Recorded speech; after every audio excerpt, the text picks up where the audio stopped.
প্রধানমন্ত্রী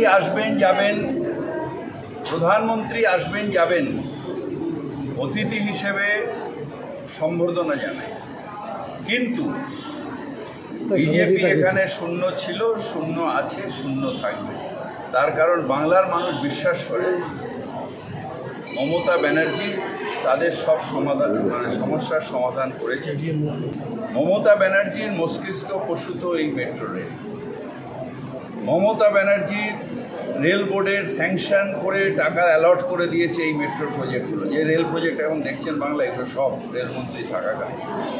এই সবকটা প্রজেক্টে যদি শ্রেয় কারোর থাকে তার নাম মমতা বন্দ্যোপাধ্যায়, রেলমন্ত্রী হিসেবে। আজকে কেউ এসে ফিতে কাটতে পারে, প্রজেক্টকে 10 বছর ডিলে করিয়ে দিয়ে এখন এসে ইলেকশনের সময় বাংলা প্রেম দেখাতে পারে, তাতে চিড়ে ভিজবে না।